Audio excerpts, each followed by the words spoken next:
오, 주 예수님. 오, 주 예수님. 다시 한번 당신께 또 돌이키고 나갑니다. 주님, 우리 모두를 다 얻어 주십시오. 영안으로 들어가 당신을 바라보고 접촉하기 원합니다.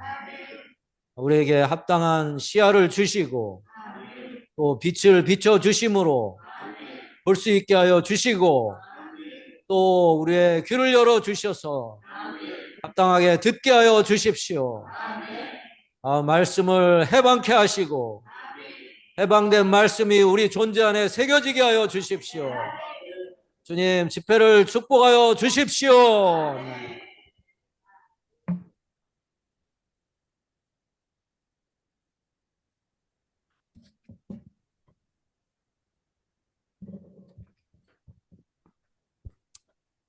아멘. 오늘도 시간을 또 구수하여 주셔서 참석해 주신 분들 감사드립니다. 또 줌으로 이렇게 참석해 주시고 격려해 주심에 감사드립니다. 계시록 계속 진행해 나가는데 오늘 이제 많은 사람들이 궁금하고 이렇게 또 알기를 원하는 일곱 인에 대해서 진행을 하려고 하는데 제 마음 안에 이렇게 확 눌리는 것이 있습니다. 이 부분을 내려놓지 않으면은 부담이라는 게 짐이잖아요, 짐. 이것을 해방해 놓고 가야지 내가 편한데 이거를 안고는 더 이상 이렇게 전진할 수 없다는 이러한 눌림이 있어서 오늘 전반부에 한 부분을 먼저 좀 이렇게 부담을 내려놓고 진도를 나가도록 하겠습니다. 그 부분이 뭔가 하면은 교회의 지방적 입장입니다. 사실 이 부분을 이렇게 해방한다는 것은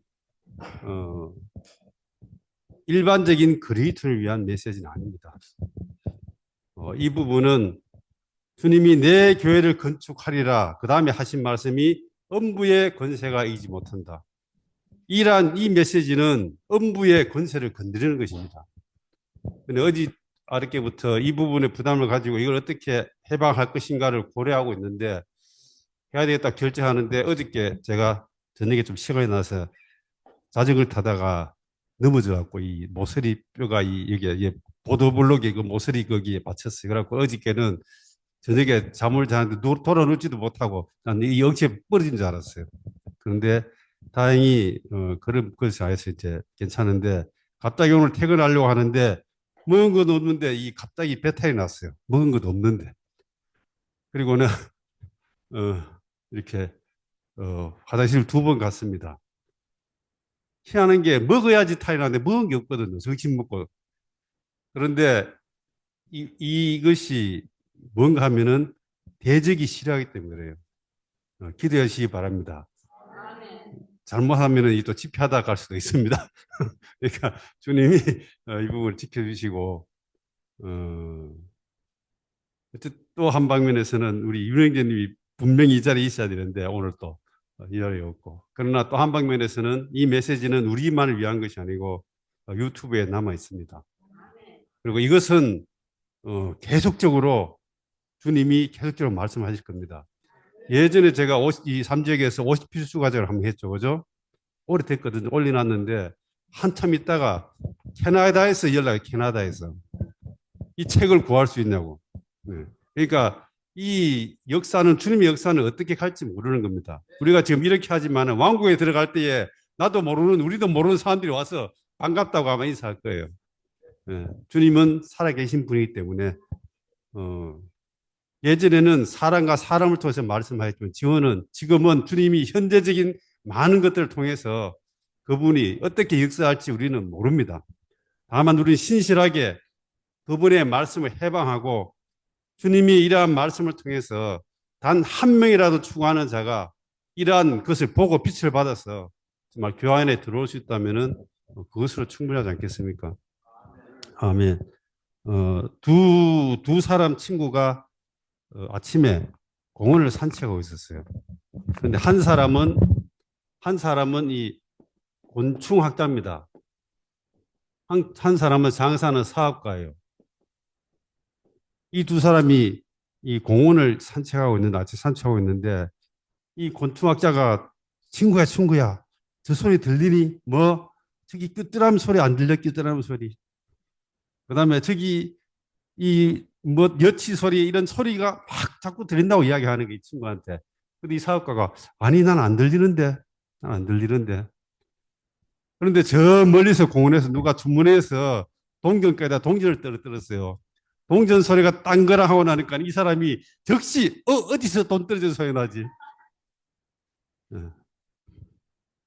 오늘 요한계시록은요 일반적인 민낯이들에게 주어진 글이 아닙니다. 2장에서 3장에서 말씀하셨잖아요. 기 있는 자는 성령이 교회에 하시는 말씀을 들으라. 일곱 시대 가운데 일곱 교회 가운데 성령이 교회에 하시는 말씀을 듣는 그 사람이 이기는 자들입니다. 그런데 문제는 우리가 지금 하고 있는 지금 제가 하고 있는 이야기는 돈 떨어지는 소리가 아닙니다. 돈이 떨어지는 소리 같으면 제가 하라고 할 필요도 없어요. 이야기할 필요도 없어요. 알아서 잘합니다. 하지 말라고 말려도 해요. 그런데 오늘 제가 하는 이야기는 곤충학자가 듣는 이러한 귀뚜라미 소리일지 모릅니다. 많은 사람들은 관심 없어요. 관심 없습니다. 오늘 사람들이 관심하는 건 그것이 돈이 되느냐 안 되느냐입니다. 그런데 우리가 하는 일은 전문적으로 돈 안 되는 일을 지금 하고 있는 거예요. 우리는 아벨처럼 먹지도 못하는 양을 키우고 있는 게 오늘 우리 교회가 이 땅에서 하는 거잖아요. 그죠? 그러므로 이것은 일반적인 민낯이들이 위한 계시록은 일반적인 민낯이들이 아니고 추구하고 갈망하고 주님이 다시 오심을 기다리는 이러한 사람들을 위한 책이 바로 계시록입니다. 그렇지 않는다면 이 내용을 암들 무슨 소용이 있겠어요? 아무 의미가 없습니다. 그거는 자신 지식을 얻고 정보를 얻는데 불과하지 그의 존재가 바뀌지 않으면 이 내용은 아무 의미가 없는 거예요. 그러면 저는 오늘 정말로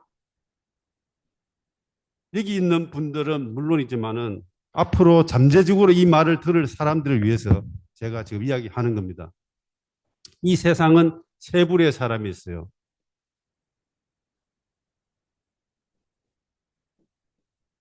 첫 번째는 유태인. 두 번째는 민낯이들이죠.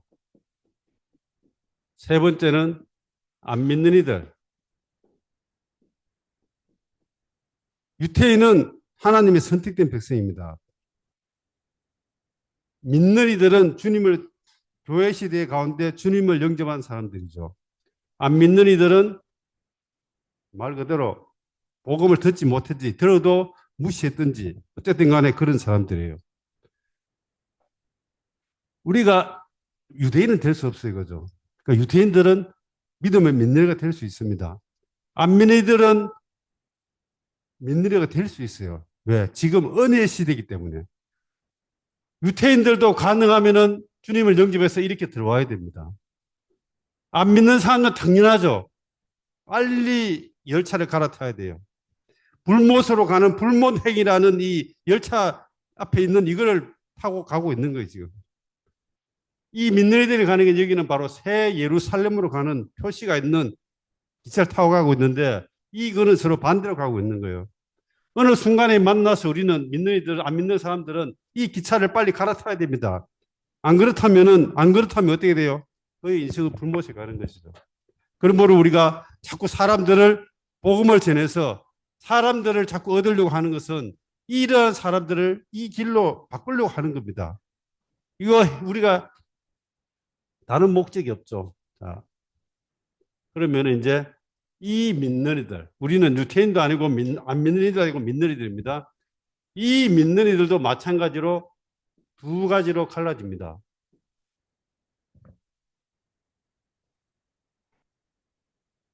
일반적인 민낯이들. 이 사람들은 어떤 사람들은 가면은 자신을 위해서 주님을 믿는 사람입니다. 자기 자신을 위해서 주님을 믿어요. 자기 자신을 위해서 주님을 믿는다고요. 대부분 그렇죠, 그죠? 네. 그러면 또 한 부류의 사람, 이 사람들은 누구겠습니까? 이 사람은 좀 특별한 사람들, 특별한 사람들. 믿는데 이걸 뭐요? 주님을 위해서. 주님을 믿는 겁니다. 주님을 위해서 주님을 믿는다. 이 말 들어본 적 있습니까? 주님을 위해서 주님을 믿는다. 네. 오늘 대부분의 믿는 이들은 자신을 위해서 믿습니다. 이 땅에서 주님 믿고 난 뒤에 만사 형통하고 자녀도 잘 되고 사업도 잘 됐고 건강하고 그 다음에 죽으면 보너스로 천국까지 갑니다. 이러한 달콤한 메시지가 어디 있겠습니까? 그러나 그런 메시지들이 오늘날의 대부분의 믿는 이들에게 주어진 메시지죠. 이 사람들은 그렇게 해서 자신을 위해서 주님을 믿습니다. 그러면은 자신에게 손해가 온다든지 손실이 오면은 어때요? 예, 주님 믿는 것도 흔들려버리죠. 믿음이 없어져 버려요. 그러나 주님을 위해서 주님을 믿는 사람들은 어떻습니까? 자신에게 어떤 손실이나 어떤 문제가 생겨도 여전히 주님의 길을 가는 사람들이죠. 그러면은 여기에 어떤 쪽에 사람들이 많겠습니까? 우리가 어저께 이야기했죠. 마태복음 7장에서. 생명의 노선을 가는 사람들은 어때요? 좁은 문을 통과해서 협착한 길을 가는 겁니다. 문이 좁으면 길이라도 넓어야 되는데 세상은 문이 좁으면 길이 넓죠. 그죠? 어렵게 고시 패스하면은 그다음부터는 프랜카드 붙고 하잖아요. 동네에. 그런데 이 주님을 따르는 길은 어때요? 문도 좁은데 들어가면은 길도 좁아요. 아무도 환영해주지 않습니다. 네, 협착한 길을 가는 거예요. 오늘 지금 우리가 오늘 양식에서 지금 사도행전 이야기하고 있잖아요. 주님 당시에 주님이 3년 반 동안을 사역하시면서 주님이 문둥병, 중풍병자, 안전병이, 귀 안 들리는 사람들, 온갖 뿌리의 사람들을 귀신들에서 다 치료하셨죠. 그죠? 그리고 그들은 광야에서 5천 명, 남자만 5천 명이면 2만 명이 넘을 거예요. 어린애까지 다 포함해서. 그 사람들이 기적적으로 어떻게 이 오병의 기적을 맛봤잖아요. 그리고 또 4천 명이 그 위에 있었죠. 그러면 주님이 3년 반 동안 사역하시면서 주님의 그런 기적이나 치료한 바 이런 것들을 수도 없는 사람들이 보고 체험했을 거 아니에요. 그런데 사도행전 1장에서 주님의 위임을 위해서 다락방에는 몇 명이 있었습니까? 120명밖에 없었어요. 그 많이 주님을 따르고 주님이 예루살렘에 올라올 때 그 많은 사람들이 옷을 벗고 환영하고 할렐루야하고 호산나하고 그 군중들은 어디 갔습니까? 그들은 주님이 돌아가시니까 그들은 집으로 다 가버린 거예요. 그들은 자신을 위해서 주님을 믿지 주님을 위해서 믿지 않는. 그러나 여기 한 무리의 사람들, 이 사람들은 뭐예요? 주님의 위임과 주님의 일과 확장을 위해서 분별된 한 무리의 사람들이 바로 사도행전에 다락방에 있었습니다. 이들이 주님의 이 땅에서 사역이 뭐예요? 결론이죠. 주님은 이 땅에서 이들을 얻으셨어요. 그러므로 이들을 통해서 어떻게 됐습니까? 지금 이들을 통해서 지금 이 사도행전이 시작되고 교회가 시작되고 주님의 역사가 지금까지 흘러왔잖아요. 만약에 이러한 특별한 자신을 분별한 사람이 없었다면 주님의 역사는 끝났을 거예요. 그러므로 오늘 우리는 이러한 사람들을 가능하면은 안 믿는 사람은 믿는 이 안으로 들어와야 되고 믿었지만은 이러한 일반적인 사람들을 우리는 어떻게 돼요? 주님의 특별한 위임만으로 이끌어야 할 책임이 우리에게 있다는 겁니다. 이것이 바로 주의 회복이 이 땅에 존재하는 이유이죠. 이것이 우리가 이 땅에 있는 이유이고. 그러나 이것은 아까 말한 것처럼 문도 좁지만은 길도 협착해서 사람들이 관심하지 않습니다. 아까 말한 것처럼 이거는 이 돈 떨어지는 소리가 아니고 곤충 우는 소리와 같아요. 사람들이 관심하지 않습니다. 그러므로 계시록은 바로 특별하게 분별된 이기는 자들을 위해서 쓰여 있다는 것을 아셔야 되고 우리가 이러한 노선 안에서 자신을 분별하지 않으면은 7인이 떨어지는 그 과정 가운데에 우리는 많은 손실을 당할 겁니다.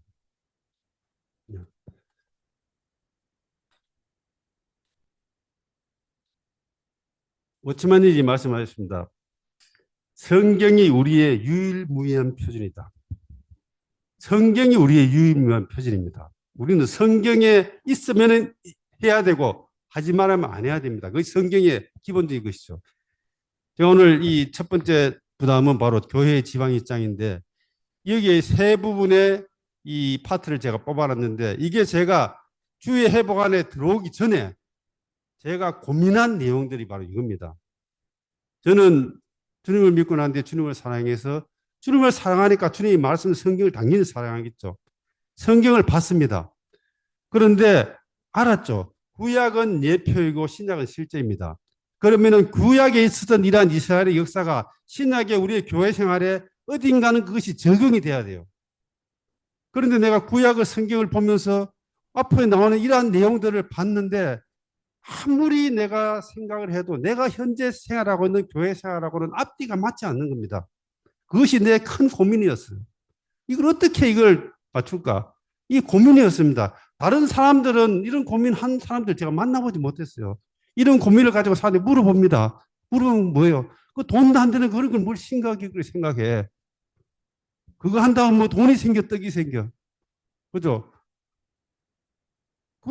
내가 이해하지 못하는 게 왜 성경에 있는 이러한 것들이 나는 심각한데 왜 다른 사람들은 아무 문제가 없을까? 이것이 내가 이상한 거예요. 그들이 볼 때는 내가 이상하고 내가 볼 때 그들이 이상한 거예요. 이 문제를 계속적으로 고민했습니다. 고민하다가 제가 첫 번째 시간에 이야기했습니다.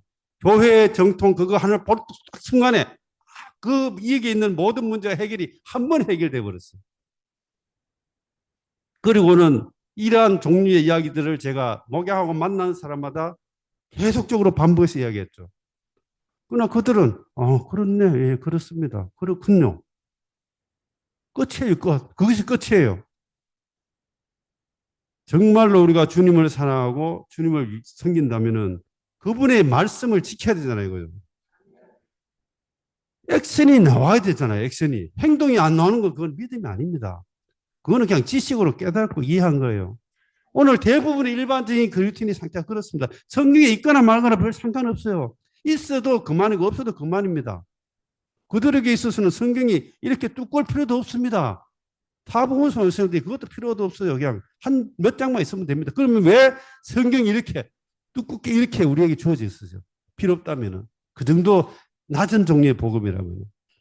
그래서 성경은 우리는 성경을 통해서 일반적인 그리스도인의 길을 가는 것이 아니고 사도행전의 120명의 성도들이 자기 자신을 헌신해서 주님의 위임을 이 땅에 수행하는 것처럼 그런 종류의 그리스도인들이 없다면은요, 주님이 이 땅에서 군중도 수많은 주님을 따랐던 그런 사람들 가지고 주님은 아무런 일도 할 수 없습니다. 사람이 많다고 되는 것이 아니에요. 아까 말한 것처럼 한 자리에서 2만 명이 넘는 사람이 오병이의 기적을 맛봤지만 그들은 주님의 길하고는 상관이 없습니다. 그들은 단지 그냥 자기 배가 부른 거예요. 주님이 그걸 해주면 좋은 거예요. 안 해주면 어때요? 떠나버리죠. 자, 신명기 오늘 이야기하는 것은 교회의 지방 입장입니다. 입장이란 말이 생소할지는 모르지만 위치, 하여간 이런 겁니다. 입장이란 말은 들으면 참 이제 이상이 생각될지 모르겠지만 어쨌든 간에 교회의 지방 입장이라는 것이 참 설명하기 힘든 겁니다. 그렇지만 우리는 이 특별한 다른 용어를 쓸 수 없기 때문에 이 용어를 지금 쓰고 있습니다. 자, 제가 처음 성경 볼 때에 바로 이 나오는 게 바로 모세형을 통해서 신명기를 봤습니다. 여기 있는 것처럼 신명기 12장 5절에요. 신명기는 모세경 가운데 제일 마지막입니다. 이 신명기를 쓸 때는요, 그 모세와 같이 출애굽한 1세대는 이미 다 광야에서 죽었습니다. 여호수아와 갈렙 외에는 다 죽고 이 신명기를 말하는 이 듣는 사람들은 바로 광야에서 태어난 바로 2세대들입니다. 그들은 애굽을 모르는 사람들이에요. 그리고 모세는 이미 근 120세가 된 할아버지죠. 그러므로 모세가 신명기에서 손자들에게 말하는 것처럼 그러한 어투로 조용하게 다정하게 신신당부를 했을 거예요. 그가 신명기 12장 5절에 이렇게 되어 있습니다. 오직 여러분은 여호와 여러분의 하나님께서 그분의 이름을 두시려고 모든 지파 가운데서 선택하실 곳인 그분의 처소를 찾아 그곳으로 가야 합니다. 신명기는 다른 말로 하면은 되풀이하다 이 뜻입니다. 부모가 자식들 보고 어린 자식들 보고 마음에 안 들면 어때요? 자꾸 똑같은 말 찾아오시면라. 자꾸 하죠, 그죠? 그럼 자식들은 뭐라 생각합니까? 잔소리 그만하세요 이렇게 해야지, 그죠? 이 모세는 그럴 정도로 자세히 이야기하는데 성경에서요 반복되는 표현이 있어요. 반복되는 표현이 왜 반복하겠어요? 왜 부모가 자식에게 똑같은 이야기를 자꾸 반복하겠어요? 중요하기 때문에. 모세가 신명기 12장에서 하나님께서 그분의 이름을 두시려고 모든 지팡 가운데 선택하실 곳, 이 표현을 무려 5번을 반복합니다. 12장 5절에 금방 읽은 것처럼 그분의 이름을 두시려고 모든 지팡 가운데 선택할 곳, 그곳을 찾아 그곳으로 가야 합니다. 왜? 경배하려면 그곳에 가라는 거예요. 두 번째 11장에 보면은 그분의 이름을 머물게 하시려고 선택하실 곳, 14장에 그대의 한 지파 가운데 여호와께서 선택하실 곳, 18장에 그대의 하나님께서 선택하실 곳, 21절에 하나님께서 그분의 이름을 두시라고 선택하실 곳, 그곳에 가서 경배하는 겁니다. 5번을 이야기한다는 말, 이거 중요한 것이죠. 저도 이걸 봤습니다. 그런데 도대체 이것이 신약의 교회 생활에 어떻게 적용될지는 몰랐어요. 어떻게 적용해야 되는지 모르겠어요. 도대체 이것이 분명히 구약은 예표고 신약은 실제가 있어야 되는데 이걸 어떻게 적용할 길이 없는 겁니다. 어떻게 적용하겠어요? 그러니까 이건 내가 계속 캐손마치 달고 있었죠. 그리고 또 하나 사사기 같이 읽어보죠. 그 당시 이스라엘 가운데 왕이 없었다. 사람마다 저보다 자기가 보기에 옳은 대로 하였다. 그리고 이 가나안 땅에 들어갔는데 그때에 그들의 상태는요 왕이 없었어요. 그러므로 각 지파들이 자기들 편한 대로 하는 거예요. 자기들 편한 대로. 왕이 없으므로 사람들이 저마다 자기 옳은 대로 하였더란 말이 사사기에 5번이 반복됩니다. 반복된다는 건 뭐라고요? 중요하다는 거예요. 뭔가 특징이 있다는 거예요. 사사기의 특징은 뭔가 하면은 그들에게는 왕이 없었어요. 그들 통제하는 이상이 없었습니다. 그러므로 사람들은 자기 마음대로 하는 거예요. 오늘날의 기독교가 사사기 아닙니까?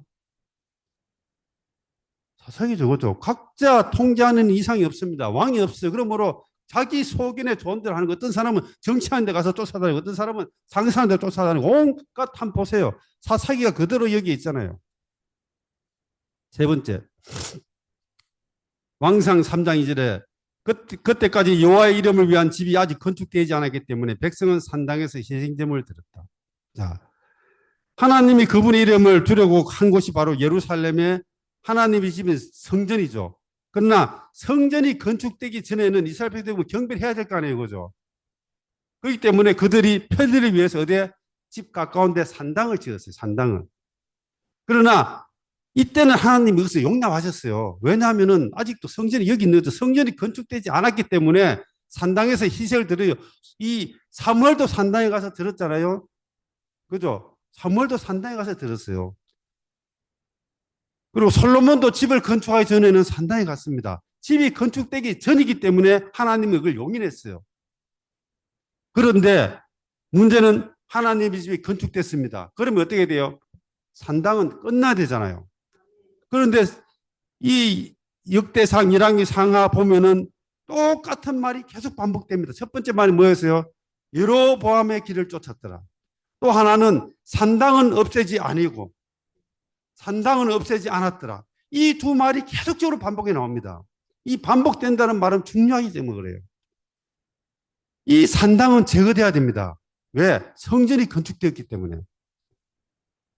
오늘 신약의 표현으로 말한다면은 하나님의 경배의 중심인 교회가 회복되면은 나머지 산당들은 제거돼야 됩니다. 그것이 그 당시에 이스라엘 백성의 상황이었어요. 그런데 이것도 제가 아무리 생각해도 도대체 산당이 뭔지 이해가 되지 않았어요.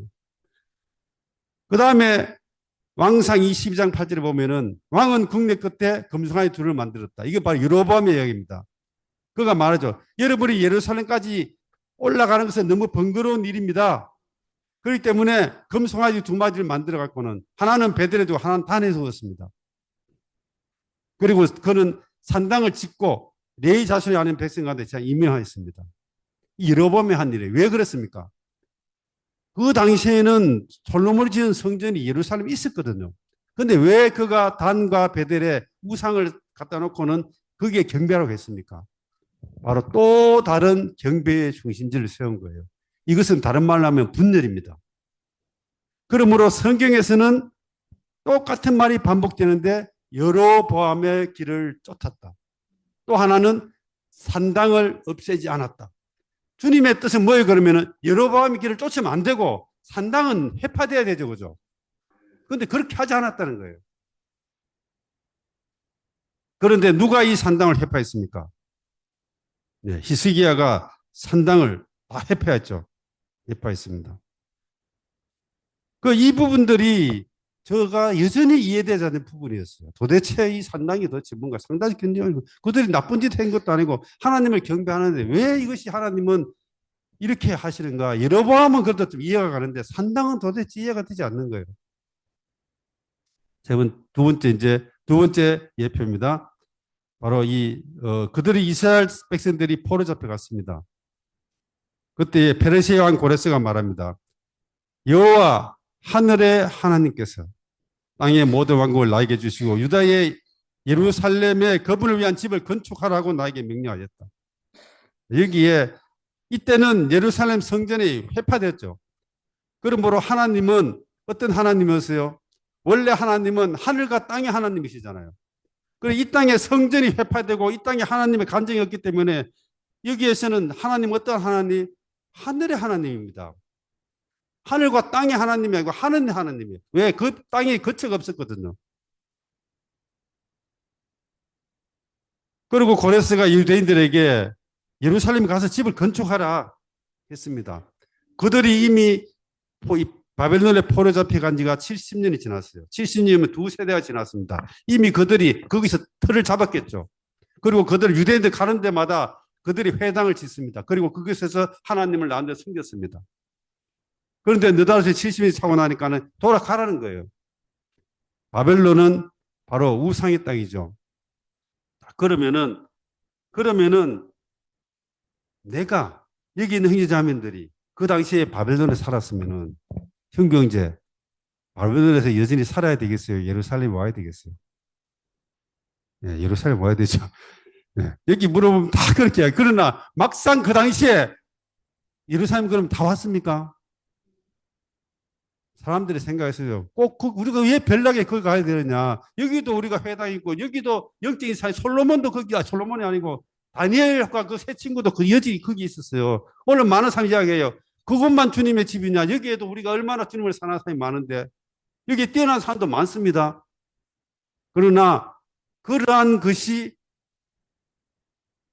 하나의 이 성전의 입장하고는 다른 방면이라는 거예요.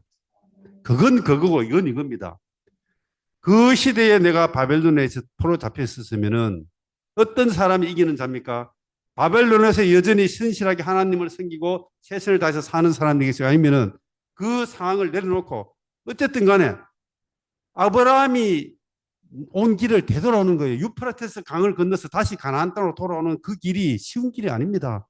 쉬운 길이 아니에요. 강도 건너야 되고 도둑도 있고 수많은 어려움이 있는 그 길을 사람들이 오려고 할 때에 아무도 쉽지 않은, 그러므로 여기서 이 주님이 이렇게 이야기합니다. 올라가서 예루살렘 여호와의 집을 건축하도록 하나님의 영께서 영을 분발하신 이들이 모두 일어났다. 아무나 일어난 것이 아니에요. 그 고레스의 말을 듣고 그것이 그 영들이 격동되어서 부흥된 사람들만 올라올 수 있었습니다. 머리 좋고 똑똑하고 거기서 아마 사업 성공하고 이런 사람들 못 올라왔을 거예요. 돌아와야 됩니다. 그러면은 바벨론은 도대체 뭐고 이 새 예루살렘에 돌아와서 하나님의 집을 건축하는 건 도대체 뭔가? 또 다른 방면의 문제라는 겁니다. 결론적으로 말하면은 하나님은 구약에서 그분의 12지파가 있었지만은 경배의 장소는 한 군데입니다. 하나님이 왜 12지파가 흩어져 사는데 경배의 장소를 한 군데에 줬습니까? 이게 바로 하나의 입장입니다. 우리가 말 하나. 그들이 흩어져 살지만은 1년에 3차례 유월절, 오순절, 장막절 3번은 무조건 올라가야 됐어요. 그렇게 하지 않으면 하나님이 어때요? 생명체에서 끊어버린다 했잖아요. 그러면 그들은 흩어져서 각기 생활하고 있지만은 예루살렘이라는 이러한 그 하나의 입장, 예루살렘에 옵니다. 예루살렘 성이 자체가 중요한 것이 아니고 여기에 뭐가 있어요? 하나님의 거처가 여기 있거든요. 이것이 바로 하나의 입장입니다. 이것이 바로 이스라엘의 12지파가 하나를 유지하는 입장이 된 겁니다. 두 번째 예표에서는 바벨론이죠. 바벨론은 혼란, 분열 이런 것입니다. 오늘 일반적인 기독교의 상황을 한번 보세요. 혼란스럽잖아요. 분열돼 있잖아요. 여기서 아무리 신실하게 주님을 섬겨도 여기서 어떻게 돼요? 하나님 갈만 바벨론은 없습니다. 그 이들 어떻게 돼야 돼요? 바로 예루살렘의 입장으로 돌아와야 되는 겁니다. 이 예루살렘에 이 바벨론에 이 포로된 사람이 돌아오지 아무도 안 돌아왔다면 어떤 일이 생기겠어요? 구약의 주님은 예언되기를 어디에 베들레헴에서 태어나셔야 되잖아요. 그런데 아무도 안 돌아왔다면 베들레헴에 주님이 어떻게 태어날 수 있겠어요? 그렇지 않습니까? 그죠? 그러므로 숫자가 많고 적음의 문제가 아닙니다. 주님은 많은 사람의 원하는 것 아니에요. 이 땅에서 그분의 움직임과 그분의 갈망과 그분의 말씀을 존중하는 작은 몇 명의 사람만 있어도 주님은 그분의 일을 시작하십니다. 이것이 바로 교회 역사예요. 오늘 우리가 인수가 적다고 실망하실 필요가 없습니다. 주님이 3년을 해서 120밖에 못 얻었는데, 그죠? 그 놀라운 하나님이 그러한 놀라운 기적을 행해도 정말로 주님을 따르는 사람 120밖에 없었다고요. 그런데 우리는 기적도 못하고 아무것도 못하고 돈도 안 주고 뭐 맨날 하면은 맨날 죽어라 소리만 하는데 누가 이렇게 붙어 있겠어요? 누가 붙어 있겠냐고요. 아무도 이렇게 뭐 대우지원을 대학 교수도 우리는 취급해 주지 않습니다. 뭐 사장, 국회의원, 대통령이 와도 우리는 그냥 뭐 그 사람이에요. 그런데 누가 여오겠습니까? 우리는 이 땅에 위해서 그런 걸 위해서 있는 것이 아니고 뭐예요? 이 땅에 하나님의 갈망을 위해서 하나님의 목적이 있는 사람들이거든요. 이러한 구약에 있는 이러한 예루살렘 하나의 입장, 돌아오는 이 하나의 입장이 그러면은 이것이 구약의 예표라면 신약에서는 그럼 어떻게 우리 믿는 이들에게 적용돼야 되겠냐는 거죠. 이것이 저에게 있는 캐션 마크가 바로 이거였습니다. 그러면서 제가 성경을 이제 신약을 또 봤죠. 여기에 마태복음 16장 18이 있습니다. 18절. 내가 그대에게 말합니다. 그대는 베드로입니다. 내가 이 반세기에 내 교회를 건축할 것이니 음부가의 문들이 그대의 교회를 이기지 못할 것입니다. 주님이 반세기의 교회를 건축한다고 이야기했어요. 그리고 건축하는 이 교회에 18장 15절에 보면은 교회의 실행이 나옵니다. 바로 나오죠. 여기 실행이 나옵니다. 18장 15절에 보면은 그대의 형제가 나한테 죄를 짓습니다. 그럼 어떻게 하겠어요? 둘이 찾아가서 네가 이거 잘못했지 않느냐고 이렇게 권하라고 했어요. 그가 맞네 내가 잘못했다 하면 어떻게 돼요? 그걸 얻는 것이죠. 근데 그가 내가 뭐 잘못했어 하고 빡빡 씌우죠. 그죠? 그러면은 그 다음에는 또 옆에 있는 한두 사람을 더 데리고 가는 겁니다. 그리고 하는 말마다 이제는 맞지 하고 이제 요즘 같으면 녹음하던 식으로 딱딱딱딱 했는데 분명히 그가 두 사람이 옆에서 들어도 이 사람이 잘못했다고 생각하는데도 이 사람이 여전히 아니라고 우깁니다. 그럼 그 다음 어떻게 하겠어요? 교회에다 이야기하겠죠. 그럼 교회 건물에다 가서 이야기하겠어요? 바로 교회에 책임지는 형제들, 장로죠. 장로들에 가서 이야기하라는 거예요. 그러면 이 달이 가서 또 이야기하는데 마지막 여전히 말을 안 듣습니다. 그러면 그 다음 뭐라고 됐습니까? 교회의 말도 듣지 않고는 그를 이방인과 세리같이 여기십시오. 이방인과 세리라는 것은 유대인들은 이방인과 세리들은 개치고 하는 겁니다. 상종 안 하는 거 쉽게 말하면 교통을 잘라내라 만나거나 하지 마라 잘라내라고 이야기하는 거예요. 이것이 교회의 실행입니다. 그러면은 제가 생각해 봤어요. 내가 있는 그 당시에 장로교에서 이것이 이루어질까? 되겠습니까? 되겠어요? 이게 되겠어요? 내가 있는 지방에서, 내가 있는 교회 예배당에서 어떠세요? 실제 이렇게 해서 뭐 장로님, 목사님 우찌간에 당신 앞으로 만나지 마십시오. 끊습니다. 왜 끊겠습니까? 미워서 끊는 게 아니고 그가 돌이키도록 회개하고 돌이키도록 기회를 주는 거거든. 그러면 그 사람이 회개하고 이렇게 교통이 다 차단되면 혼자서 고립돼서 아, 내가 정말 잘못했는가 보다 이렇게 회개하고 돌아와야 될 거 아니에요. 그죠? 그런데 실제로 그렇게 하면 어떤 일이 벌어지겠어요? 여기 아니면 교회가 없나? 아니, 내가 갈 데가 왜 없어? 다른 데 가면 또 막 환영해 주거든. 아이고, 집사님 오셨어요. 그 내가 아무리 봐도 이거는 성경하고 안 맞는 거예요. 내 지금 현재 교회 생활이. 안 맞잖아요. 될 수가 없는 거 아니에요. 그죠? 이게 어떻게 이게, 그 내가 생각하기를 성경이 잘못됐든지 아니면 내가 지금 교회 생활 둘 중에 하나는 잘못됐다. 그러면은 성경이 잘못됐겠습니까? 아니죠. 성경 하나님 말씀이잖아요. 그때 그런 고민들 때문에 내가 성경대로 실행하는 교회를 찾은 거죠. 이것이 이 땅에 있는가? 자, 성경에서는 고린도서 1장 2절입니다. 고린도에 있는 하나님의 교회. 자, 고린도라는 지방에 하나님의 교회가 있습니다. 고린도 교회입니다. 오늘 우리는 안성교회라 하는데 더 자세하게 말하면 안성에 있는 하나님의 교회입니다. 안성에 있는 하나님의 교회. 안성에 있지만은 교회는 누구의 소유? 하나님의 소유예요. 안성에 있는 하나님의 교회. 그러면 거의 그 시대에 고린도에 있는 하나님의 교회입니다. 그리고 뭐라고 해요? 곧 그리스도 예수님 안에서 거룩하여진 부르심 받은 성도들, 이 꼴 부르심 받은 성도들, 그죠? 그다음 또 뭐예요? 각지에서 그들과 우리 그때 주 예수 그때 이름을 부르는 모든 이들, 주님의 이름을 부르는, 다른 말 하면은 주님을 영접한 믿는 이들이죠. 자, 교린도 교회 이꼴 부르심 받은 성도들 이꼴 주님의 이름을 부르는 믿는 이들입니다. 이것이 바로 똑같은 이야기예요. 고린도에서 내가 부르심 받은 성도이고 주님의 이름을 불러서 생명을 받은 사람들은 뭐가 되어야 된다고요? 바로 이 고린도에 있는 하나님의 교회입니다. 이것이 바로 우리가 계시록에서 7교회 이야기했잖아요. 에베소, 스무나, 버가모, 도아디라, 사대, 빌라델피아, 라오디게아. 이 지방이 이르네. 이 고린도의 지방에 있는 교회는 바로 고린도라는 영역 안에서, 지방 안에서 이러한 종류의 사람들이 모아서 바로 고린도에 있는 하나님의 교회가 되고, 이것이 바로 지방의 입장입니다. 이걸 우리는 지방교회라고 이야기하죠.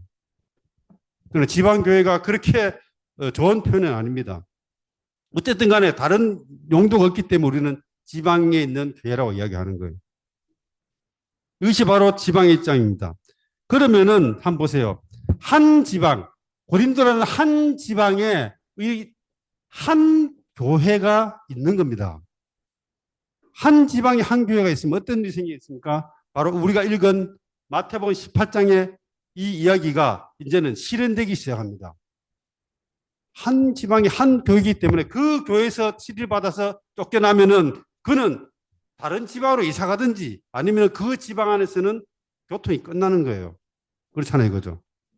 그러면은 그 사람이 잘못된 것을 어떻게 고칠 수가 있습니다. 그러나 오늘날의 기독교의 이러한 상황에서는요, 방법이 없습니다. 방법이 없어요. 이사 가면 되지. 초창기에 중국에서 교회 생활할 때는요, 내가 안성에 살다가 평택으로 이사 가면은요, 평택에서 안성교회의 장로들에게 나에 대한 추천서를 써오라고 이야기해요. 내가 엉망진창하고 막 나쁜 짓 하고 도망가면은 추천서가 어떻게 되겠어요? 똑같이 그거죠. 그러므로 어때야 돼요? 바로 그가 돌이켜서 교회에게 돌이키지 않으면은요, 그는 정상적인 교회 생활 할 수 없어요. 그가 믿는이지만은 정상적인 교회 생활 할 수 없다. 이것이 바로 교회의 실행입니다. 한 집안에 한 교회예요. 이것이 바로 이것이 이렇게 돼야지만이 한 지방의 한 교회만이 이 예루살렘처럼 하나의 믿는 이들 하나의 실행을 가져올 수 있다고. 이것이 바로 하나의 입장이거든요. 자, 골로새서 4장 16절입니다. 여러분이 이 편지를 읽은 후에 라오디게아 사람들의 교회를 읽게 하고 라오디게아에서 오는 편지를 여러분도 읽으십시오. 네. 사도 바울이 오늘 저한테 왔어요. 아침에 와서 편지를 줬어요. 자, 요거 읽어보고 그 다음에는 저 평택교회 전달해 주라고 나한테 부탁했습니다. 난 잘 읽었어요. 그리고 이제 평택교회 전달해야 될 거 아니에요, 이거죠. 가려고 내비게이션에 이제 주소를 입력하는데 어디를 가야 되겠어, 어디를? 제일 오래된 가톨릭 성당으로 쳐서 가야 되겠습니까? 아니면은 장로교 이름을 쳐가야 되겠습니까? 평택에 있는 침례교 이름을 쳐가야 되겠습니까? 오순절 교회를 가야 되겠어요. 갈 데가 없죠. 갈 데가 없습니다. 갈 데가 없는 거예요. 그러면 어때요? 초대 교회에서는 라오디게 읽은 것을 어때요? 골로새에 가고 골로새에서 또 읽은 것을 라오디게에 가는 거예요. 그 말은 뭔가 하면은 이들에게 있어서는 이 지방에 가서 교회에 이 편지를 전달하는 게 아무 문제가 없었습니다. 근데 지금은 전달이 되겠습니까? 내가 평택교회라는 이름을 적어서 우측에 갖다 대면은 주소 불명, 수치인 불명으로 돌아옵니다. 그러나 우리 성경은 뭐예요? 다 지방교회 보는 편지 아니에요, 그죠? 그들은 수치인 불명이 아니에요. 다 받아서 다 지금 기록돼 있잖아요. 이 말은 뭔가 하면은 현재의 우리의 교회 생활과 초대교회 교회 생활은 다르다는 겁니다.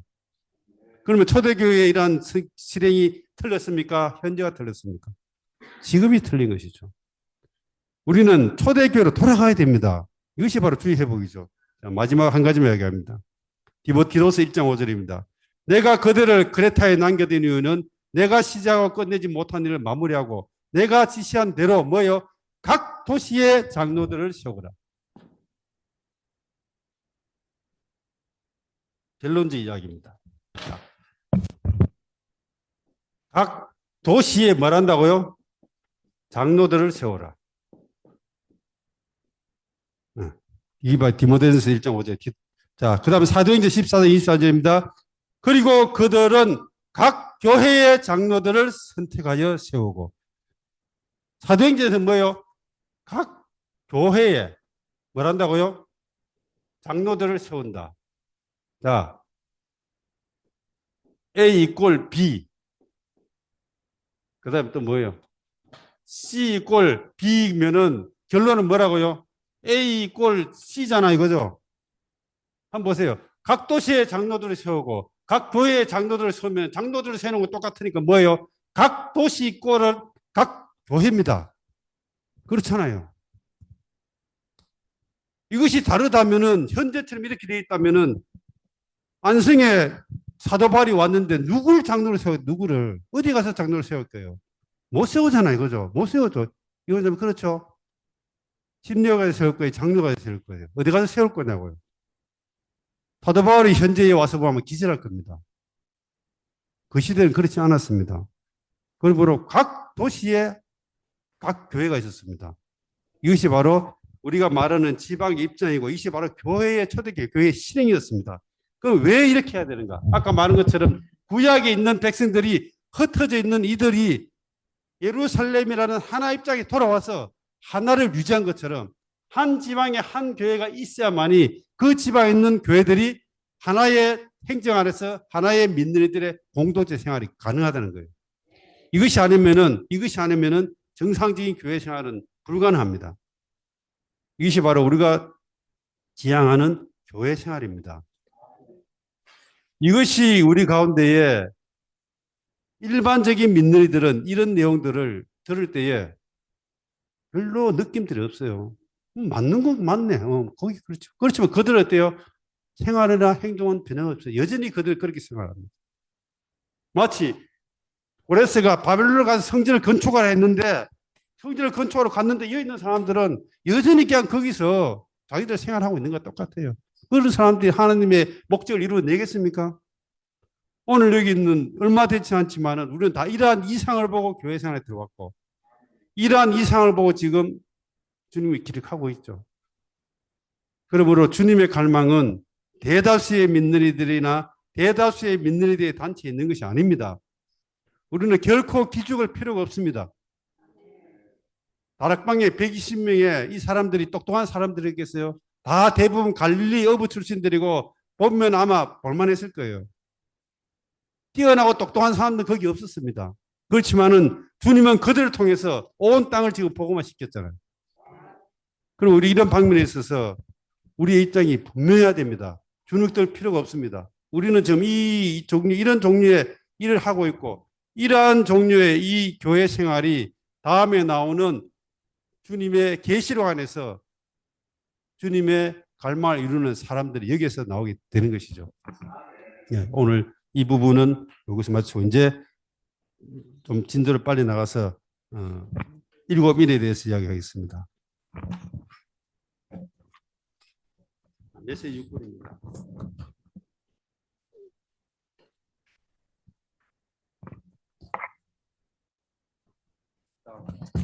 이제 내 인이 떨어집니다. 메시지 6번 제목 같이 읽죠. 하나님의 경륜의 비밀인 일곱인들, 그리스도의 성천부터 이 시대의 끝까지의 세계의 역사. 일곱 인이 떨어지면은 시대가 끝난다는 걸 말하고 있습니다. 자, 일곱 인이기 때문에 첫 번째 내 인이 이제 인이 떨어지기 시작하죠. 이 인은 바로 어린 양이신 사자 어린 양이신 주님이 이제 이 인을 띄는 것이고, 이 인은 바로 하나님의 경륜이 시작되는 걸 말하고 있죠.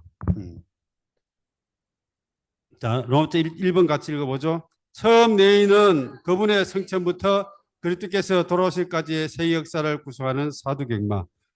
자, 바로 주님이 죽고 부활하셔서 보좌에 올라가셔서 바로 이 일이 시작됩니다. 이 말은 뭔가 하면은 주님이 성천하셔서 있기 때문에 지금 우리는 교회 시대 다 다뤘지만은 바로 교회 시대 시작 그 단계입니다. 첫 번째 인이 떨어진 것이 첫 번째 흰말과 겉한 자. 흰말과 겉한 자는 복음 전파를 표징합니다. 1번 화살에 활이 없다는 것은 그가 전투가 끝나고 승리가 쟁취되었음을 표징합니다. 인류가는 복음이 그리스도의 영광으로 간신히 표징하죠.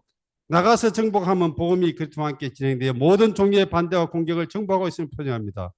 그리스도의 영광의 복음을 전파하는 이기는 자들이 흰 말을 탄 자들이 됩니다. 예, 흰 말은 복음을 말하고 있죠. 예, 흰 말은 복음입니다. 두 번째 붉은 인, 둘째 인을 떼는데 붉은 말과 그 탄자, 붉은 말과 그 탄자는 전쟁의 확산을 표징하죠. 붉은은 편림을 강조하고 큰 칼은 싸움을 위한 무기들을 표징합니다. 땅에서 화평을 제하는 것은 전쟁이 땅에서 계속되고 있음을 표징하고 서로 죽이게 하는 것은 사람들이 서로 싸우려는 것을 표징합니다. 셋째 인은 검은 말과 겉한 자, 기근의 증가를 표징합니다. 1번 귀한 것들의 무게를 재는데 사용하는 천칭, 즉 저울은 여기서 식량의 무게를 재는 데 사용되는데 이것은 식량의 고가를 표징합니다. 하루 품삯값의 밀 한 대와 하루 품삯값의 보리석 대는 그 고갈된 식량의 비싼 값을 표징하죠. 감난류와 포도주는 해치지 말라는 기근이 임했음을 표징합니다. 넷째인 창백한 말과 그 탄자, 사망의 확산을 표징하고 창백하는 전염병에 걸린 사람의 겉살을 표징합니다. 사망을 뜻하는 음부는 그 음부가 사망이 죽인 자들을 받아들여 둠을 표징하죠. 사망과 음부에게 땅의 4분의 1을 금과 기근과 역병과 땅의 짐승으로부터 죽일 권세가 주어지죠. 자, 대인입니다. 첫 번째 흰말. 첫째 인은 흰말이죠. 복음이죠. 두 번째는 뭡니까? 붉은 말이죠. 전쟁입니다. 세 번째 말은 검은 말. 예, 기근. 네 번째 창백한. 예, 창백한 것은 사망. 그다음에 전염병. 이런 종류입니다. 자, 이 네 개의 인은 주님이 이 땅에서 죽으시고 성천하셔서 바로 이 2000년간의 인간의 역사입니다. 인간의 역사죠. 이것이 바로 순서대로가 아니고 동시에 네 마리는 동시에 달리는 사두경마와 같습니다. 사두경마 아시죠? 배너에 보면은 말 네필 달고 막 가는 거 있잖아요. 이거는 동시에 이루어지는 거예요. 복음이 사도행전에서 120명의 성도들이 복음의 나팔을 불었죠. 그 시대가 어떤 시대였습니까? 로마 시대였죠. 로마 시대이기 때문에 세 가지. 첫 번째, 로마의 도로망이 로마 가도 모든 길은 로마라고 이야기했죠. 도로망이 정비되어서 빠르게 움직일 수 있었습니다. 두 번째는 안정, 치안. 로마가 지중해 유럽 다 이렇게 정복하고 강력한 통치 체제와 강력한 법 체제로 인해서 뭐요? 치안이 유지되고 있었죠. 세 번째는 공통된 언어, 헬라어. 언어가 공통되었습니다. 내가 미국 가서 아니면 외국 가서 복음 전학하면 제일 문제가 뭐예요? 언어잖아요, 언어. 나라가 다 다르고 언어가 힘든데, 그러나 로마가 그 시대를 통치하고 있었기 때문에 공용어가 헬라어입니다. 헬라어 알면 로마의 제국 안에서는 다 통할 수 있는 거예요. 이러한 조건을 가지고 1세기도 가기 전에 로마 전쟁을 복음화시켰어요. 그렇잖아요, 그죠? 예. 놀라운 역사입니다. 이 흰말이 순식간에 120명밖에 안 되는 그 갈릴리의 이 촌 사람들이 온 유럽을 1세기도 안 돼서 복음화시키고 그랬다고. 놀라운 좀 역사입니다. 이 복음이 갈 때에 복음만 가는 게 아니죠. 따라오는 게 바로 전쟁입니다. 인류 역사는 지금도 전쟁하고 있잖아요. 전쟁. 이 뒤에 있는 이거는 이 세계는 전쟁과 기근과 사망은 바로 이 흰 말을 더 빨리 달리도록 즉 이 보조 역할을 하는 거예요. 이 세 말이에요. 우리나라 한번 보세요. 6.25 전쟁 아니었으면 보험이 그렇게 빨리 들어왔겠어요? 아니죠, 그죠? 예. 1세기 동안에 이미 그 당시에 로마의 통치 있는 이 여기는요, 이미 거의 보험화 다 시켰습니다. 그리고 난 이후에 복음이 어떻게 됐어요? 계속적으로 확산된 게 아니라 거기 갇혀 있었습니다. 계속 갇혀 있었어요. 이 복음은 유럽에 갇혀 있었어요. 그런데 이 복음이 언제 온 땅으로 확 확산된지 압니까? 바로 이 제국주의의 바로 정복전쟁이에요. 정복전쟁. 유럽에 있는 나라들이 제국주의로 해서 정복에 나가면서 한면에서는 칼을 들고 가서 전쟁하면서 싸우면서 또 뭘 했어요? 복음을 전했습니다. 참 희한하죠. 총칼을 갖다 대고 죽이면서 또 복음을 전하는 거예요. 특히 해지지 않는 대영제국. 해지지 않는 대영제국이 온 땅을 돌아다니면서 다 정복하면서 그 시대가 해지지 않는 대영제국의 시대가 바로 전번에 교회에서 이야기한 것처럼 바로 영국의 형제회가 일어날 때거든요. 이 형제회가 정말로 막 이 폭발적으로 일어나서 이 제국주의의 이 배를 타고 정복 전쟁을 통해서 이 형제가 선교사를 보내서 온 땅을 갔잖아요. 중국도 그렇게 갔잖아요. 이 온 사람들이 바로 뭐지만지 한 바보 자매도 그렇게 해서 온 거예요. 다 그렇게 해서 간 거예요. 영국이 대영 제국의 이러한 이 정복 전쟁을 가지고 복음을 전파한 거예요. 이 전쟁은 바로 복음을 확산하기 위해서 이렇게 갔어요. 이러한 정복 전쟁이 있었으면요 그렇게 빨리 온 땅에 지금 복음이 확산되지 않았습니다. 이 전쟁 다음에는 기근이 오죠. 항상 기근이 옵니다. 기근이 오죠. 그리고는 사망이 옵니다. 이 네 개는 2000년 동안 역사 가운데 계속적으로 지금 돌아가고 있는 거예요. 지금도 한번 보세요. 지금도 전쟁이 일어나고 있잖아요. 우크라이나 전쟁 몇 년째 하고 있죠. 지금 이스라엘 전쟁하고 있죠. 이게 지금 우리가 볼 때는 어떻게 될지 모르지만 어쨌든 간에 지금 하나님의 움직임이 뭔가 한계가 있어요. 그렇잖아요. 그죠? 전쟁이 일어났어요. 전쟁. 지금 전쟁. 이 얼마나 굉장한 미국이 알죠? 미국 천조국. 천조국이란 말 들어봤어요? 천조국. 왜 천조국이에요? 예? 천조가 천조가 아니고 1년에 군사 예산이 천조예요, 천조.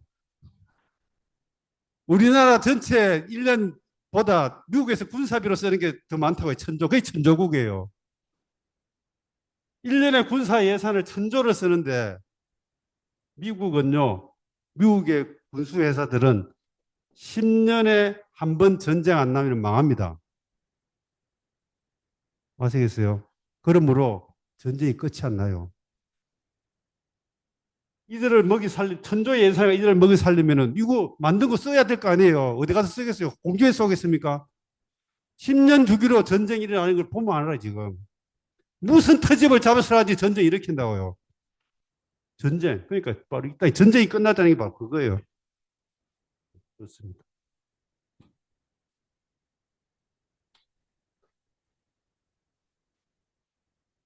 미사일 하나 쏘면 몇백억씩 날아갑니다.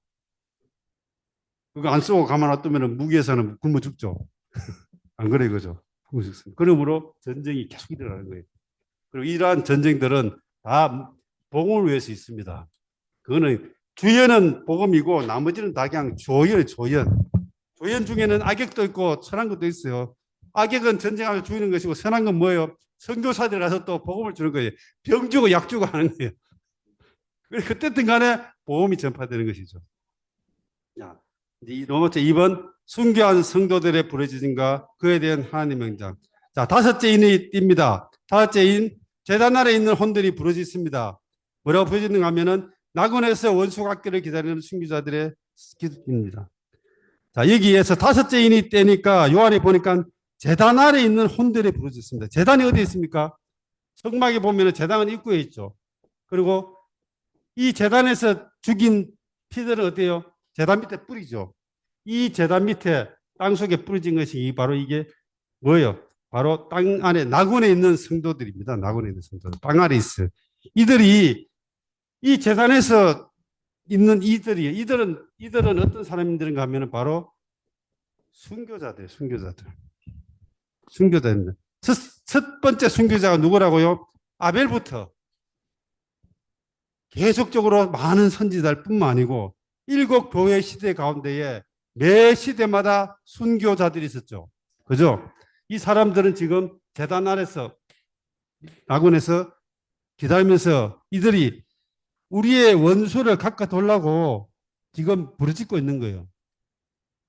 그러니까 주님이 뭐라고 말씀하신가 하면은 3번에 보면은 잠시 동안 그 수가 차이까지 순교한 성도들이란 부르짖으면 이 시대에 끝날. 그러니까 주님이 좀 기다려라. 6장 11절에 그들처럼 죽임 당할 사람들의 수가 차기까지 아직 잠시 더 쉬어야 한다. 지금까지 계속 교회 시대에 이천도 순교해 왔는데 조금 기다리라는 거예요. 그럼 마지막 순교할 때가 있다는 거죠, 그죠? 언제? 바로 대환란을 통과하면서 후기 이기는 자들이 순교하면서 짐승의 표를 받지 않고 후기 이기는 자들이 순교하는 게 남아 있습니다. 그러므로 요 수가 찰 때까지 기다리고 하는 거예요.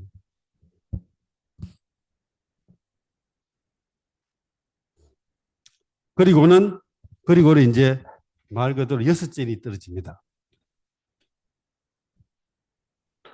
여섯째 인.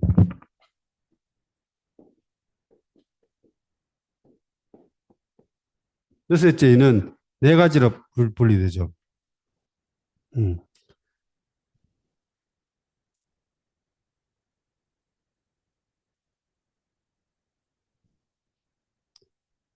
첫 번째는 땅과 하늘이 흔들립니다.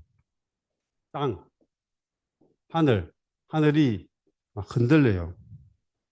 두 번째는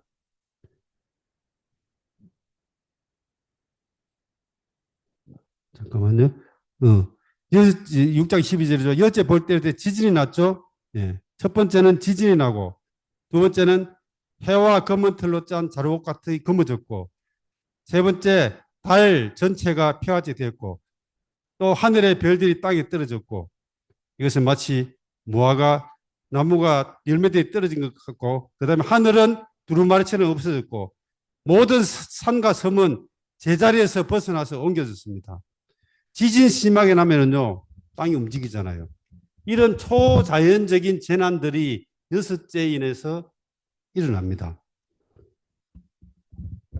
그런데 거기에 하나님이 이 바로 여섯째 인이 시작되면 이것이 바로 대환란의 시작이고 후 3년 만의 시작입니다. 후 3년 만의 시작이에요. 그러면은 요 여섯째 인이 일어나기 전에 주님이 중간에 7장에서 하나의 이 뭔가 이렇게 예비적인 일을 하시는데 이것이 바로 이 땅에 남아있는 그분의 백성들을 돌보시는 것이죠. 첫 번째는 유대인. 유대인은 제가 첫 번째 얘기했죠. 이거는 믿는 이들도 아닙니다. 세상 사람도 아닙니다. 선택받을 있어요. 유대인. 유대인 중에서는 어떻게 하면은 12지파, 12지파에서 12,000명씩 하면 어때요? 더 14만 4천 명을 이 사람들은 머리에 인을 칩니다. 인을 쳐요. 인을 칩니다. 인을 쳐서 이들이 여섯째 인이 떨어지는 시점이 바로 마지막 7년 대환란의 요 중간 3년 반 여기점인데 가는데 유대인들은 가는데 두 부류로 나눠집니다. 하나는 그냥 천년왕국 들어가고 하나는 여기서 인을 맞은 14만 4천 명하고 같이 이 땅을 통과해서 대화를 통과해서 천년왕국에 들어가는 거예요. 이 땅을 통과합니다. 유대인들은 이 땅을 통과해야 돼요. 그러나 여기에 분별된 14만 4천 명이 있다는 거예요. 오늘 믿는 이들은요,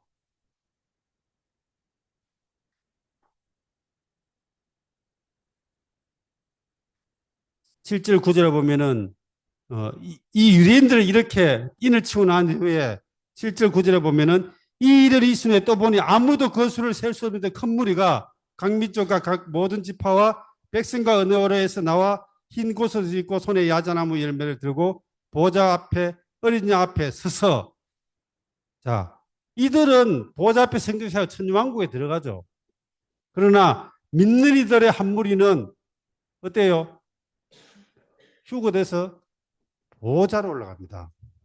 보좌로 올라갑니다. 그리고 또 한 무리는 어떻게 됩니까? 대환란을 통과하고 난 후에 다시 어디로? 주님의 심판대로 올라갑니다. 유대인들은 땅에 있지만 믿는 이들은 어쨌든 간에 보좌로 휴거되든지 아니면 끝나고 난 뒤에 심판대로 가든지 둘 중에 하나 올라가야 됩니다. 예. 그러면은 한번 보십시오. 이들이 바로 대환란을 통과하기 전에 들림받는 사람들을 우리는 이들을 보고 우리는 이기는 자들이라고 이야기했죠. 또 다른 말로 하면은 순교자들입니다. 순교자들. 역대로 주님 오시기 전에 순교한 사람들 지금 낙원에서 이쪽 오죠. 그럼 이 사람들은 이 땅에 남아있는 사람들이거든요. 그런데 남아있는 사람들이 이 사람들이 왜 순교자들이겠어요? 남아있는 사람들인데 왜 순교자이냐고요. 7장 14절에 이렇게 합니다. 그래서 내가 그에게 장로님을 알고 있습니다. 라고 하니 그가 나에게 말했습니다. 이 사람들은 큰 환란에서 나오는 사람들이래. 그들의 겉옷을 어린 양의 피로 빨아서 희게 하였습니다. 이 사람들은 이 땅에 살아서 들림받는 사람들인데 그들이 큰 환란을 통과합니다. 이거는 대환란이 아니에요. 이들이 통과하는 환란은 우리가 알고 있는 그런 핍박 때문에 오는 환란이 아닙니다. 그런데 이들은 환란을 겪어요. 어떻게 이들이 겪는 환란은 도대체 뭐겠습니까? 이들의 겪는 환란은 뭔가 하면은 제가 읽어드리죠.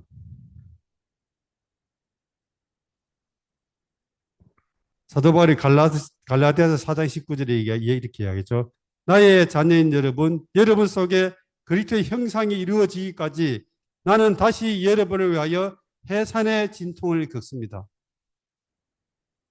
이건 바로 교회 생활 안에서 주님을 따르기 때문에 겪어야 되는 많은 환란들이 있어요. 바울은 자기가 낳은 이러한 이들이 생명이 성장하도록 돕는데 고통이 심했기 때문에 가장 고통이 심한 고통이 바로 해산하는 고통이잖아요. 사람이 겪는 고통 중에 가장 심한 게 해산하는 고통이거든요. 그러니까 바울은 살았지만은 순교하지 않았지만은 그 시대에 이미 교회 생활하다 이런 고통을 겪는다는 거예요. 오늘 교회 생활 편합니까? 영 안에서 편하죠. 안식하죠. 그러나 우리의 육체는 고난을 통과하고 있습니다. 교회 생활 가운데 너무 편하면 이건 내가 지금 뭐가 지금 고난이 없는 거예요. 환란이 없어요. 환란이 없기 때문에 뭐예요? 이미 환란을 다 겪은 사람은 더 이상 고생할 필요 없기 때문에 들림 받는 거예요. 그런데 편하게 띵까띵까한 사람들은 고생을 좀 해보라고 대환란을 통과하는 거죠. 바울이 골로새 1장 24 이렇게 말합니다. 이제 나는 여러분을 위하여 받는 나의 고난을 기뻐하고 그리스도의 몸인 교회를 위하여 그리스도의 남은 고난을 내 육체에 채웁니다. 우리가 세상을 향해서 살든지 다른 걸 향해서 살면 고난을 받을 일이 없습니다. 무시당할 일도 없어요. 그런데 우리가 주님을 위해서 살려고 하면은요, 고난이 기다리고 있습니다. 무시당하는 일이 너무 많아요. 알잖아요. 보험 집회하면 사람 데려오려고 생각해 보세요. 저도 그거 하기 전에 밥도 사주고 뭐도 사주고 막 해갖고는 막 마치 막 이렇게 막 눈치를 보고 하고는, 그죠? 보험 집회 가자고 딱 하면은요, 결혼식 가는데요. 이때까지 해준 건 아무것도 없어요. 그러면 어때야 돼요? 진짜 이 배반당한 거 있잖아요. 그죠? 그런 고난이 있는 거예요. 우리가 이 땅에서 주님을 위해서 살려고 하면은 그런 고난들이 있어요. 그러니까 마태복음 우리가 추구했잖아요. 애통하는 자는 복이 있나니 천국이 저희 것이며. 이 땅의 상황들과 이 땅의 상황들을 위해서 애통한다는 것은 뭐예요? 고난이 있다는 거예요. 그 의를 위하여 핍박을 받고 이런 사람들은 복이 있다.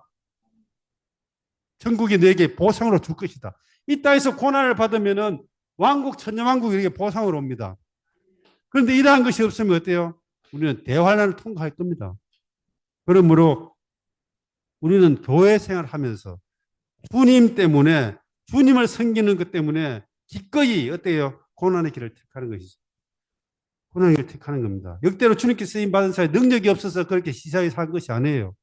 그들은 다 세상적으로 뛰어난 사람들이었지만은 주님을 위해서 스스로 자원해서 그러한 길을 간 사람들이죠.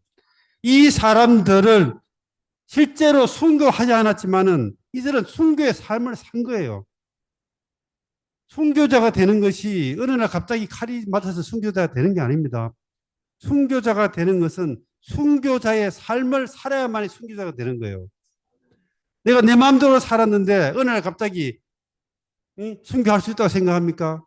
그런 사람 목에 칼을 갖다 놓고 주님 배반하러 가면은 아니 나는 주님 믿을 거야 할 수 있을 줄 알아요.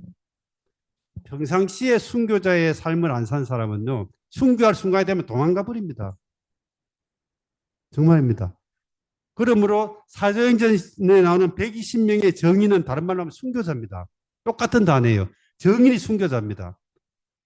이 땅에서 그분의 이러한 간증을 위해서 우리는 정인을 여기 있습니다. 그러므로 우리가 순교자의 길을 가면은 우리는 육신적으로 순교는 당하지 않을지라도 순교됩니다. 그러면 워치맨이 뭐래서 우리 앞길은 휴거가 아니면 순교다. 형제님은 순교하셨습니다. 형제님이 거기서 감옥에서 나올 수 있는 기회는 여러 번 있었어요. 그러나 기꺼이 그는 순교의 길을 택한 것이죠. 그렇게 순교한 거예요. 오늘 대환란을 통과하기 전에 바로 주님이 유대인들 신실한 14만 4천 이 땅에 있는 이기는 민너들을 이 땅에서 다 민너들을 올리고 이들에게는 뭔가 표시를 해서 뭔가 하겠죠. 그리고 난 이후에 바로 대환란이 시작되는 것입니다. 예.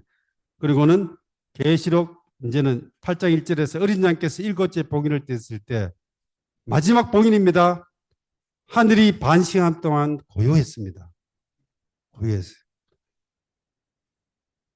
저도 어릴 때요, 큰 잘못을 했어요. 그래갖고 아버지 앞에 붙잡혀 갔습니다. 바로 호통을 치면은 괜찮은데 아무 말도 안 하고 딱 계시는 거예요. 그게 더 겁나는 거예요. 그렇죠, 그렇죠. 그게 더 겁나는 거예요. 이제는 마지막 인이 딱 떼었으니까 이제는 한 거예요.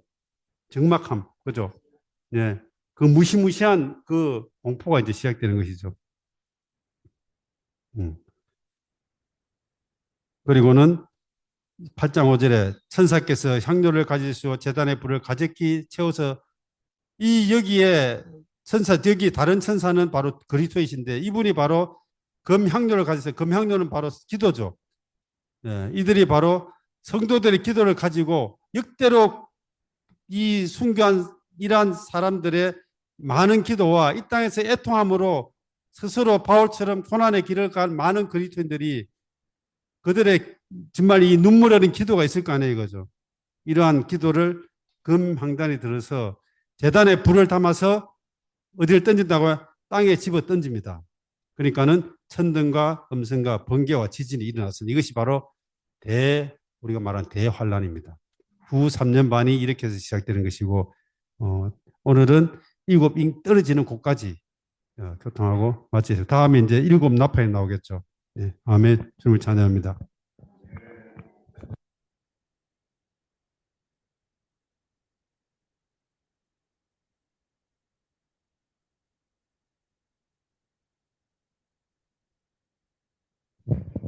아멘. 정말 여섯 번째 메시지. 아멘. 우리에게 정말 형제님이 서두에 지방 입장에 대한 이런 부담을 교통할 때, 정말 저도 그 부담 안에 들어가고, 또 형제님이 아주 이 말씀에 근거해서 해방할 때, 저도 해방이 되는 것 같습니다. 주 예수님, 교통한 것처럼, 믿는 이들이 자신을 위해서 주님을 믿는 이가 있고, 주님을 위해서 믿는 이가 있다고 이렇게 말씀하시면서 지방 입장에 대해서 이렇게 교통할 때 지방 입장은 다만 이런 어떤 교리의 문제가 아니고 이것도 하나님의 갈망의 아주 중심 부담의 한 부분입니다. 왜냐하면 건축된 교회가 이 땅에 나타나야 되기 때문입니다. 네. 오늘날 이런 많은 기독교계에 있는 많은 이런 분열은 이 르호보암으로부터 일어난 그 분열의 연속입니다. 예. 많은 산당들이 주님의 성전이 건축됐는데도 불구하고 많은 산당들이 여전히 거기에 있는 것이죠. 예. 주님은 정말 한 입장에서 건축된 한 몸을 기다리고 있습니다. 이것이 정말 회복되어야 합니다. 주님이 이 땅에 오실 때 그분은 왕으로서 오실 것입니다. 왕으로서. 많은 왕들이 필요한 것이 아니라 유일한 왕인 주님이 이 땅에 오실 것입니다. 그 땅에 오셔서 이런 많은 분열적인 요소들을 깔끔하게 처리하실 것입니다. 그래서 이 분열의 상태에서 우리는 회복돼야 되고 회복된 입장에 돌아올 필요가 있습니다. 주 예수님, 오늘 교통한 가운데 많은 이 비피춤이 있는데요. 저도 최근에 이런 교파에 있는 한 형제를 향해서 이 부담이 있어서 이 지방 입장에서 교통했는데 이게 뭔가 이렇게 자신도 갖고 있는 게 있기 때문에 이거 굉장히 토론하고 이렇게 뭐랄까 이게 논쟁이 되더라고요. 그러나 성경의 원칙은 정말 한 입장이에요. 한 입장. 이 분열은 자신의 이런 이름을 내세우는 것입니다. 자신이 왕으로서 거기에 뭔가 입지를 얻는 것이죠. 주 예수님, 오늘날 이 기독교의 이런 모든 사항들은 여로보암의 그런 상태 안에 여전히 있는 것을 볼 필요가 있습니다. 선생님이 교통한 것처럼 정말 산당이 제거되어야 되고, 정말 예루살렘에 정말 베델에 하나의 단이 세워질 필요가 있는 것을 볼 필요가 있습니다. 선생님이 교통한 것처럼 정말 그곳에 돌아온 사람들은 주님의 긍휼이 있고 영이 분발되어서 정말 바벨론에서 이집트에서 정말 이게 돌아온 이들이죠. 아멘. 정말 이상을 봄으로 정말 돌아가기 원합니다. 할렐루야. 오늘 들은 교통 중에서 정말 또 신원함으로 교통함으로 정말 더 강화하기 원합니다. 예. 지금 그 주매에 있는 지체들도 음속을 하고 교통할 수 있습니다. 할렐루야. 아멘. 우리 형제님.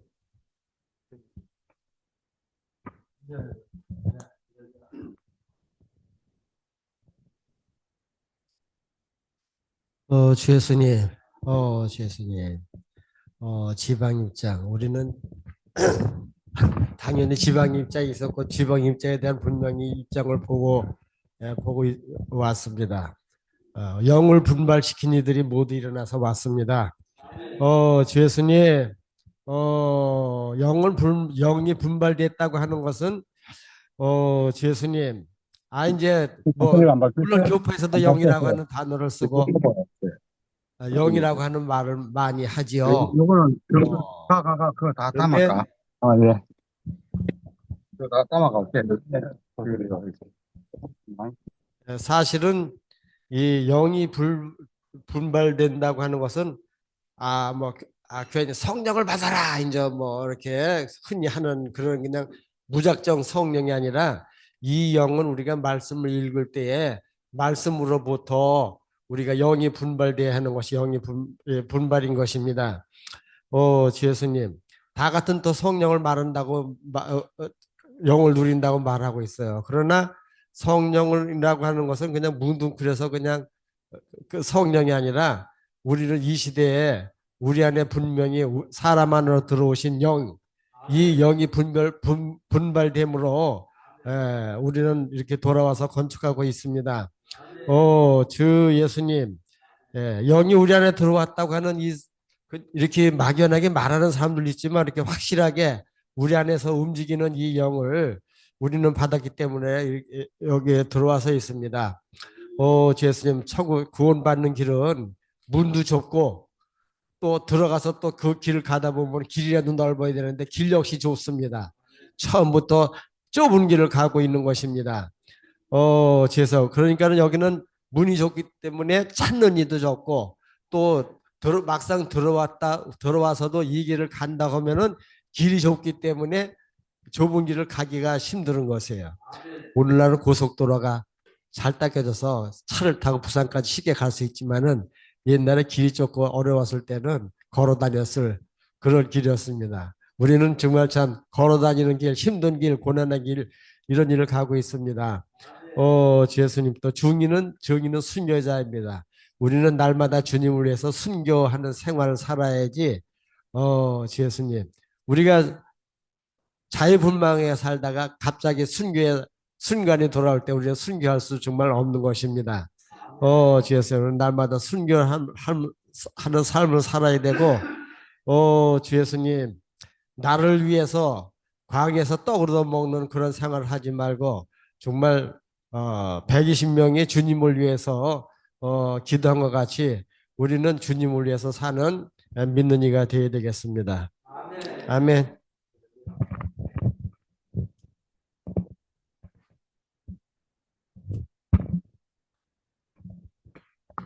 예, 주 예수, 당신을 더 사랑하는 자가 되기 원합니다.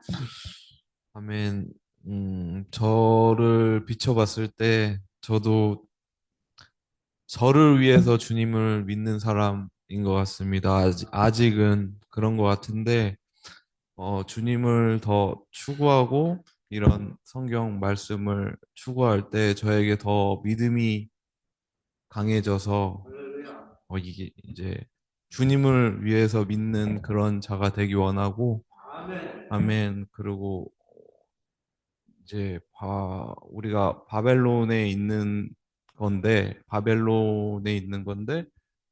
예루살렘으로 가야 되잖아요. 근데 이 바벨론이 너무 좋고 여기에 정착돼 있으니까 이게 움직이기가 힘든 것 같아요. 그래서 이런 것을 벗어 던지고 예루살렘으로 가는 자가 되기 원합니다.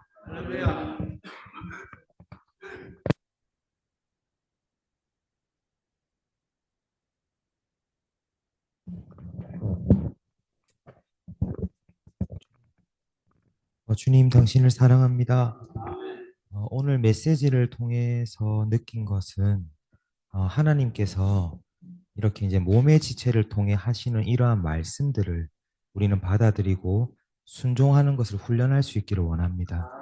우리 모두가 이 땅에서 일반적인 믿는 이로서 살아가지 않길 원하고 주님의 회복이 이 땅에 존재하는 이유를 기억할 수 있기를 원합니다. 문도 좁고 길도 좁은 어려운 이 길이지만 그럴수록 주님을 더욱더 찾고 하나님의 살아있는 말씀들이 우리 안에서 운행됨으로 우리가 세상적인 모든 것에서 분별될 수 있기를 원합니다.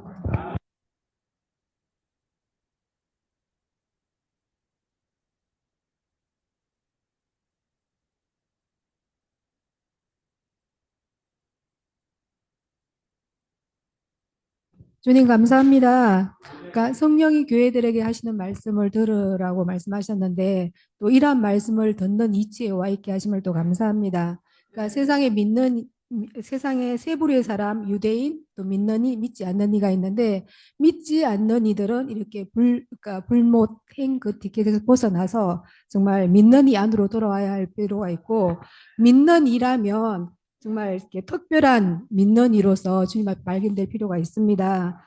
정말 이 특별한 믿는 이들은 이렇게 자신의 어떠함에 따라서가 아니라 주님을 위해서 주님을 믿는인데 이들은 주님을 추구하고 주님을 갈망할 뿐 아니라 주님의 다시 오심을 기다리는 이러한 사람들입니다.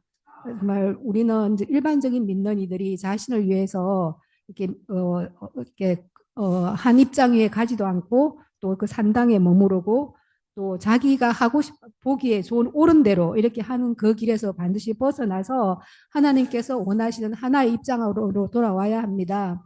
주님 감사합니다.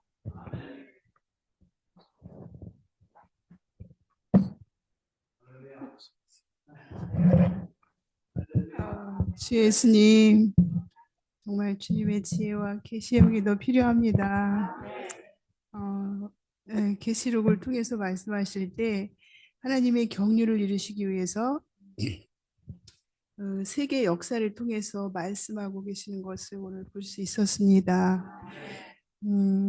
전쟁이나 기근이나 이런 것들이 다 하나님의 복음의 확산을 위해서 일어나는 그런 징조라고 말씀하셨습니다.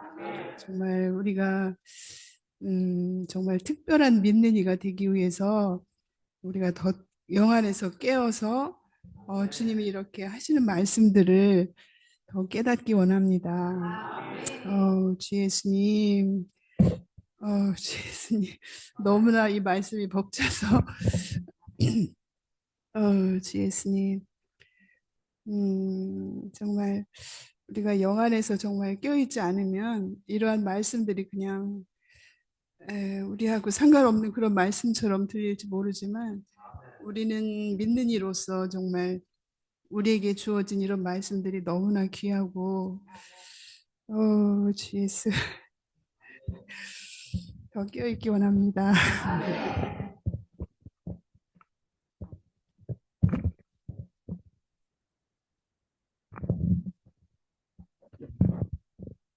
형제님이 앞서 교통한 것처럼